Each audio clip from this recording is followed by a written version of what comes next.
சமோசாலாம் வீட்ல செஞ்சா கிறிஸ்பியா வராதுன்னு யாருங்க சொன்னா? கடைக்காரங்களுக்கே டிப்ஸ் கொடுக்குற அளவுக்கு மொறுமொறு சமோசாவை வீட்லயே செய்யலாம். இந்த வீடியோ ஃபுல்லா டிப்ஸ் இருக்கு, ஸ்கிப் பண்ணாம பாருங்க.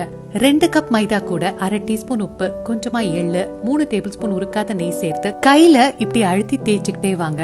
மாவு பிடிச்சா இந்த மாதிரி ஷேப் ஹோல்ட் பண்ணணும். இந்த ஸ்டேஜ் வந்ததும் கொஞ்சம் கொஞ்சமா தண்ணி தெளிச்சு, இந்த தண்ணி மாவுல ஃபுல்லா கலந்த பிறகு அடுத்த வாட்டி தண்ணி தெளிச்சுக்கோங்க.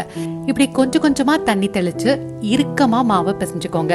இந்த பதம் வந்த உடனே நீங்க தொடர்ந்து அடுத்த 2 நிமிஷத்துக்கு மாவை இந்த மாதிரி நல்லா விரிசல் இல்லாம கலந்து விட்டுக்கோங்க. மாவு இந்த அளவுக்கு டைட்டா இருக்கணும். இப்போ இத எண்ணெய் தடவி மேல ஒரு ஈரத்துணி போட்டு 20 நிமிஷத்துக்கு அப்படியே வச்சிடுங்க. இப்போ ஃபில்லிங் செய்யறதுக்கு 4 உருளைக்கிழங்க குக்கர்ல 4 விசிலுக்கு வேக வச்சு ஒன்னும் பாதியமா மசிச்சுக்கோங்க. 1 டீஸ்பூன் எண்ணெயில 8 முந்திரி பருப்பு, 4 பல் பூண்டு, 1 வெங்காயம் சேர்த்து வதக்கிட்டு 1 டேபிள் ஸ்பூன் மிளகாய் தூள், 1 டீஸ்பூன் மல்லித்தூள், 1/2 டீஸ்பூன் மஞ்சள் பொடி, 1 கைப்பிடி அளவுக்கு புதினா சேர்த்து இதை நல்லா வதக்கிக்கோங்க.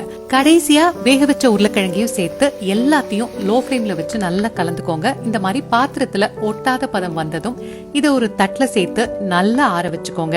மைதா மாவுல கொஞ்சமா தண்ணி சேர்த்து கலந்து வச்சுக்கோங்க.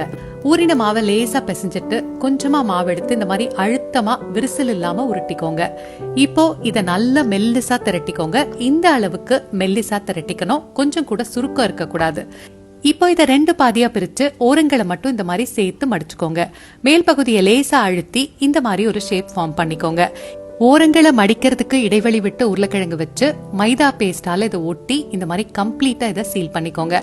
பொரிக்கிற எண்ணெய் மிதமான சூட்ல தான் இருக்கணும். மாவு போட்டு 30 செகண்ட் கழிச்சு தான் அது மேல வரணும். இப்ப சமோசாக்களை இதுல சேர்த்து ஹை ஃபிளேம்ல வச்சு 1 நிமிஷம் இது நல்லா இந்த மாதிரி கிரீம் கலர்ல மாறுற வரைக்கும் பொரிச்சு தனியா எடுத்து வச்சிடுங்க. டபுள் ஃப்ரை மெத்தடுங்கிறது எல்லாத்தையும் இந்த மாதிரி பொரிச்சிட்டு அப்புறமா இன்னொரு வாட்டி லோ ஃபிளேம்ல பொரிக்கிறது. இது ரொம்ப நேரத்துக்கு கிறிஸ்பியா இருக்கும். 2வது வாட்டி இதை எண்ணெயில சேர்த்து லோ ஃபிளேம்ல 5 to 7 நிமிஷம் பொரிச்சு எடுத்துக்கோங்க. நார்மலா பொரிக்கிறீங்கன்னா